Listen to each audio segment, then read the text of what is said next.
Hello, and thank you for tuning in to Fed Up, your no BS nutrition podcast. I'm your host, Kayla Marie, certified personal trainer and nutrition specialist, working with clients since 2014. After swimming up diet culture's bullshit stream for so many years, I am fed the absolute up with how miserable it's making people feel when we are supposed to be getting healthier. This podcast is here to help you gain your sanity back so you can stop yo-yoing once and for all and finally learn how to trust yourself so you can enjoy food again without fear or shame while still getting to your health goals. My aim is to teach you how to detect the BS in not just the food and diet industries, but in all realms of life, because I know that, like me, we are all just a little fed up. So without further ado, let's dive into today's episode.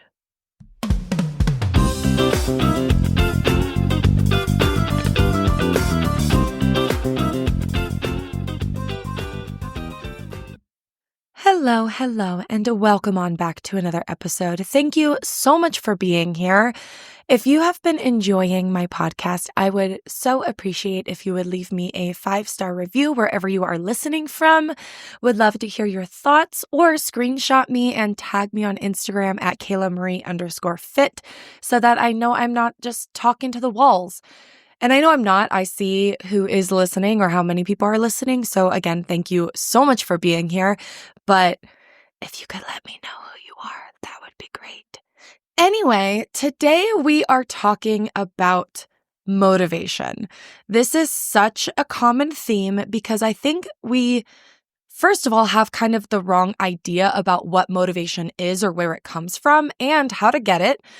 So we end up feeling really badly about ourselves when you're not motivated or when you're not disciplined enough to do the things that you've set out to do, particularly in the health, nutrition, fitness world. Obviously, there are lots of other things that require motivation and discipline.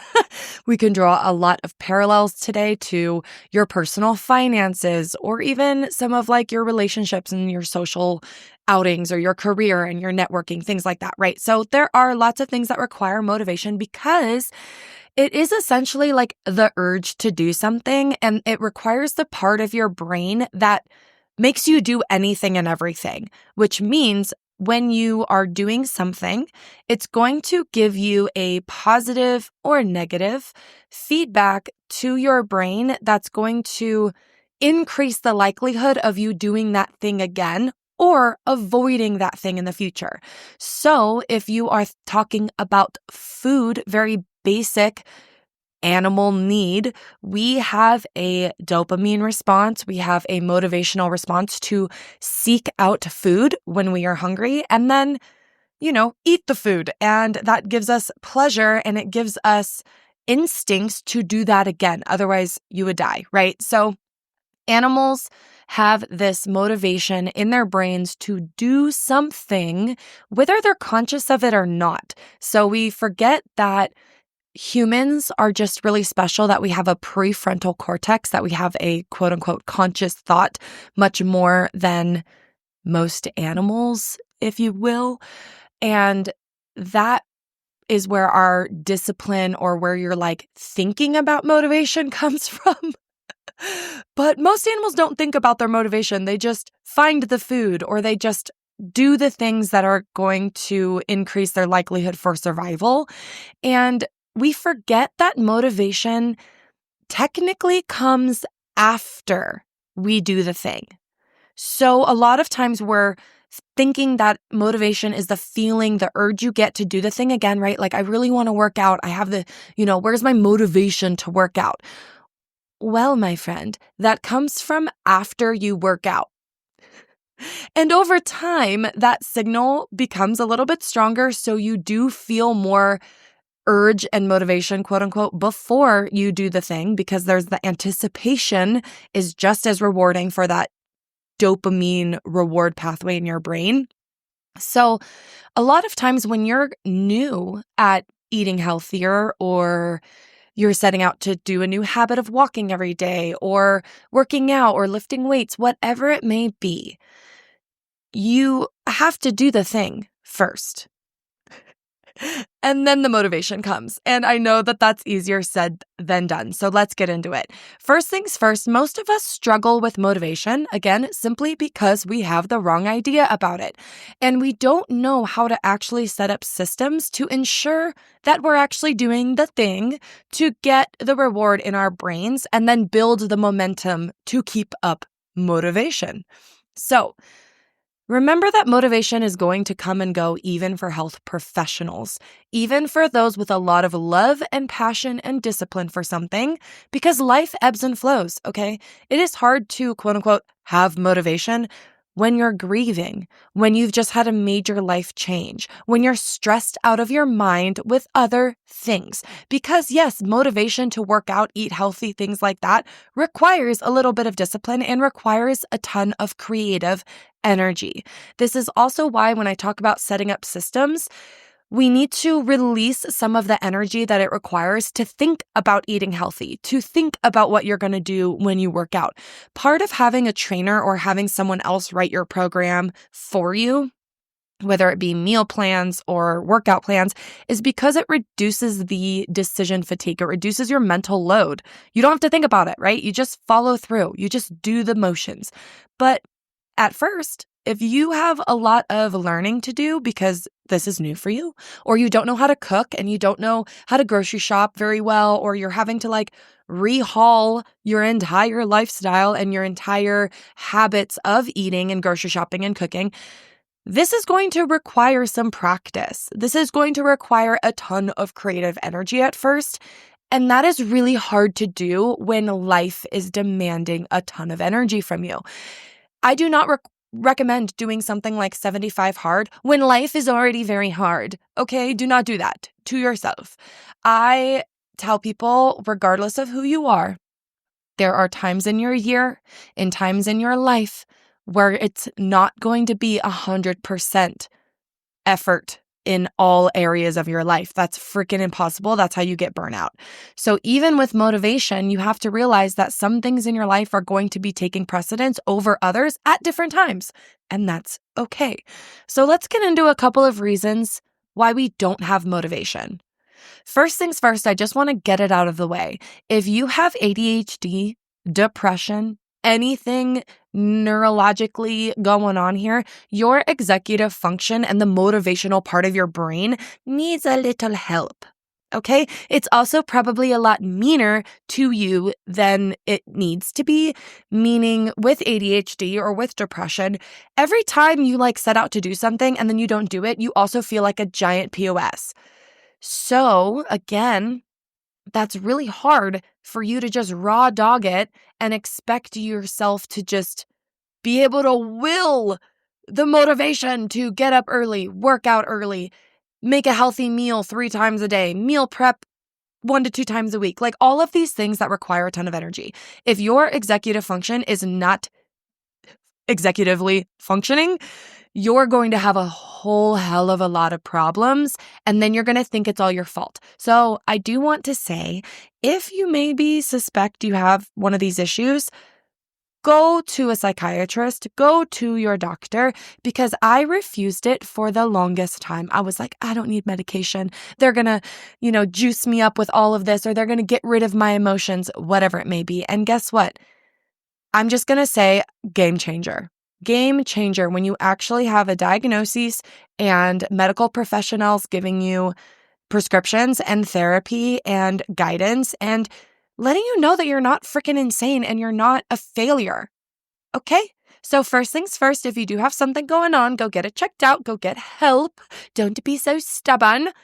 Second thing, let's set up systems that keep us accountable, which we'll talk about, that build actual habits, right? So that when you're not feeling motivated, okay, feelings don't matter. You're just going to go and do the things anyway, right? Because the systems are there. If your goals, second thing, if your goals are not realistic, how the hell are you going to stay motivated when you go way too hard, way too fast every single time, right? You're like, I'm motivated. Let's work out 7 days a week. Or I've had people think well, if I go really hard for like a week or 2 weeks, or if I do a detox, or if I do a class every single day for 30 days, I'm going to do a Whole30 elimination diet. I'm going to do 75 hard, right? I'm going to just jumpstart this. I'm going to go hard freaking core for 30 days. Then, of course, I'm going to feel motivated. No, do not lie to yourself. Do not lie to other people. Do not let coaches lie to you. This is not how behavioral change works, okay? Not that I doubt you, okay? Not that I doubt you. This is not how humans work, especially if you are a beginner, especially if you are obsessive prone. I do know people who will go hardcore and it's almost too much that it's now dangerous, right? You can go the other extreme, and that's not good either. So how do we, I don't want to say the word find balance, but for lack of a better term, how do we find balance between feeling motivated and disciplined and doing the things, right? And like also making it sustainable and enjoying life and not becoming obsessive and feeling more at peace? Because so many people, this is like my theme, okay? If you've been listening for a while, if you've worked with me at all, if you've even just looked at my website, my theme is let's stop burning the fuck out on your health journey, okay? I don't say it in that so many words, but every time you start to try to get healthy, you crash and burn after 2 weeks or after a month or after 75 hard. Then you never want to go to the gym again, okay? Again, behavioral change does not work by going balls to the wall, 180 degrees over freaking night, okay? Also, moving on from that, I'm sorry for yelling at you. There are different ways that people meet or don't meet expectations. Whether you set those expectations yourself, of yourself, say, I'm going to wake up 6 a.m., I'm going to cook myself a breakfast, I'm going to go work out, then I'm going to go do this, right? But nobody's waiting on you. Nobody's expecting you to do that, right? Some people can do that. Other people have a lot of trouble doing that unless somebody's coming over or somebody is waiting for them. Like they need that external accountability. This is most likely you if you're struggling with motivation. If you are somebody who is like, why can't I do the things I want to do? Again, assuming you don't have ADHD or an executive dysfunction issue going on, you might just be what we call an obliger. So Gretchen Rubin is this really awesome author, an awesome author who published this book called The 4 Tendencies. And after working with a whole bunch of people, she realized like most people fall into these 4 categories and maybe be a blend of 2. You have obligers, which I just talked about. You have trouble meeting your own expectations, but you will no doubt meet somebody else's. You will do your dishes if someone else is coming over. But if it's just you, who cares, right? You will meet a trainer or you will meet a friend at the gym, but just waking up at 6 a.m. doing it by yourself is really challenging, okay? You might also be rebel. A rebel is someone who does not want to meet their own expectations nor somebody else's. They are a little bit more rare, but if you're somebody who as soon as you like put something on your to-do list, it almost makes you not want to do it anymore, you might be a little bit of a rebel. This is not somebody who is just being defiant to be defiant, but it's one of those things that when you just have zero expectations, then they end up doing the things they're supposed to do. They're somebody that likes to fly by the seat of their pants. They do not make plans because then they'll cancel those plans. It's kind of interesting. On the other end of the spectrum, you have an upholder. This is someone who easily meets their own expectations and somebody else's. So they just do what they want to do. They often will get obsessed if they tend to have those issues as well, because again, whether they're by themselves or somebody else is watching, doesn't matter. They're going to do the thing they want to do. These are the people who really, like my boyfriend is a little bit of an upholder. He can just get up. Nobody has to do all the things. Nobody's expecting him to do it. And he has worked hard to become this way. It's not like he was always this way his entire life, he says. But he just does the things, whether or not someone is watching, which is beautiful. And then the last one I'll mention, the 4th one, is called a questioner. They will meet internal expectations, but they struggle to meet outward expectations. So this is a little bit of a mix. Maybe they're misinterpreted as a rebel because they might they might ask a whole bunch of questions because they need to solidify the why in their own mind, in their own heart to do the thing. So they're going to be like, well, why do you want me to do that? I don't need to do that, right? Until they need to do it. And if they're like, actually, yeah, that makes sense. I can now own that a little bit more. Now I'm going to follow through. So if you're a questioner, you really need your why to be something so strong internally that you don't need someone to check in on you. This is typically what happens when somebody like has a health scare. All of a sudden they have a heart attack or they get diagnosed with diabetes or prediabetes or hypertension. Then they seek out a health professional, or then they start eating better. Then they start going to the gym, whatever it may be. When you have something like in your face, oh my gosh, I need to change. A lot of times we don't feel the need to change unless there's a problem that we can see. Right? Preventative is really challenging for people. It's hard to stop smoking, even though you know it might cause lung cancer. But once you get lung cancer, it's a little bit easier to stop smoking. Not always, but anyway, I mention this because knowing your tendencies, knowing if you're an upholder or an obliger or a rebellion, a whole rebellion. No, knowing your tendency and what you need to feel motivated and be accountable is so, so, so crucial. Most people are going to be obligers. They are going to be people pleasers. They are going to be somebody that does not want to get up at 6 a.m. unless they have an appointment, unless somebody is watching them, waiting for them. Meaning, I'm sorry to say it, you're going to have to hire a coach. You're going to have to find a workout buddy. I'm getting ahead of myself, fumbling over my words. So the first thing that we need to make sure that we're doing is not just being realistic with our goals, but also being realistic with what you actually need to meet those goals. And when you don't set yourself up for that, you feel like a failure. You're like, what is wrong with me? Nothing's wrong with me. Nothing's wrong with you. Okay. You just need a different system. And more white knuckling, more discipline is not going to help. So, in that same essence, I was kind of talking about the rebels needing more of a why, a stronger why. If you're just thinking about working out to burn calories, or if you're just thinking about eating your diet food, you're never going to keep to it. It's not fun. You don't enjoy it. You're doing it because the tabloids told you to, not because you feel any type of ownership over it. This is why I don't This is why I don't prescribe meal plans, because meal plans require a type of just, okay, follow this. First of all, outside my scope of practice. Second of all, no thought process from you, no ownership, no amount of motivation to get you to eat the way that I want you to eat is usually enough.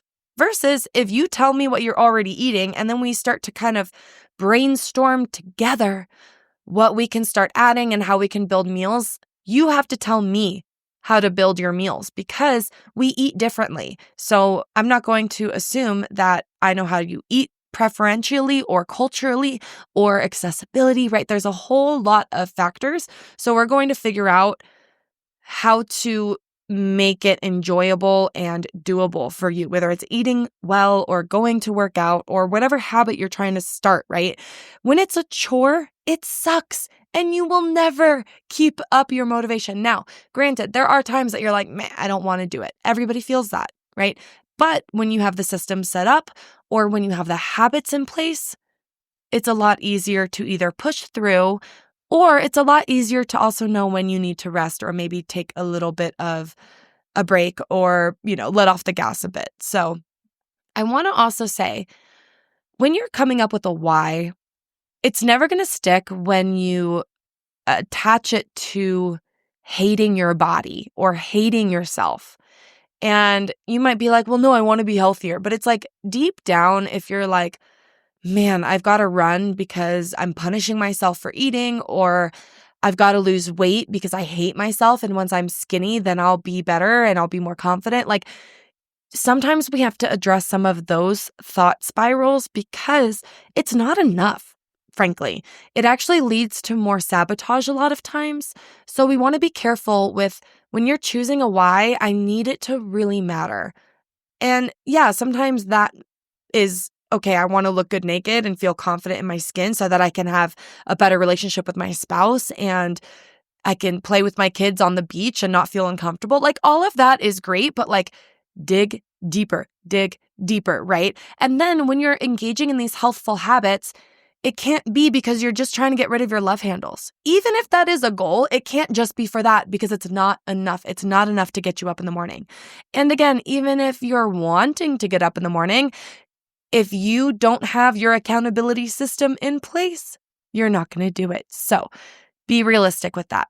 Motivation is going to need realistic goals, accountability, systems. Again and again and again. You might have to change it a few times. They might need to look differently over the course of a year, okay? So it does take practice. It does take some time to figure out what really works for you. It's also going to take habits and mindset shifts and entire lifestyle changes so that you're moving throughout your day differently. It's going to require the why to keep going, even if you're not seeing results right away. People are like, oh, I want to lose 5 pounds this week. And then they don't lose 5 pounds this week. And then they like give up or they sabotage. So you need to be able to keep going, even if you don't lose weight right away. Okay? Just keep that in mind. And you also need the understanding that things won't always be the same. You need some flexibility, which is why Whole30, 75 Hard, etc. don't work. It is not how you keep up motivation. That is how you burn out, as I said. So when you're looking at your own motivation today, I want you to think about, okay, is it really I'm not motivated? Or is it that I just keep setting myself up for failure because I'm going way too hard, way too fast without accountability systems in place? I'm trying to be an upholder and just do the things everybody wants me to do plus what I want to do. But in reality, I'm more of an obliger or I'm more of a rebel, and you need to address that. So first things first is order the 4 Tendencies from Gretchen Rubin on Amazon. Great book. But also hire yourself a coach, join a class, text your friend to meet you at the gym, whatever it may be, to have eyes on you if that's what it takes. So I hope this helps. If you are looking for a coach, please send me a DM or go directly on my website. You can just book a free call with me to see if we're a good match. No pressure at all. And then I do have a few programs launching. If you're local in Bozeman, I do have a summer sweat session starting in May as well as in July. So you have 2 6-week sessions this summer, going to be super fun. And then I have my Fat Loss Forever online program starting, and Lift Club is always available to join. So if you are needing some external accountability or some planning or some guidance or just someone to maybe reflect on this with, shoot me a message. I'd be happy to chat. So I hope you guys heard all of the birds in the background. I have a cat and he is an indoor-outdoor cat, but if I have the door closed, he is clawing at it, whether he's inside or outside, so I had to open the door.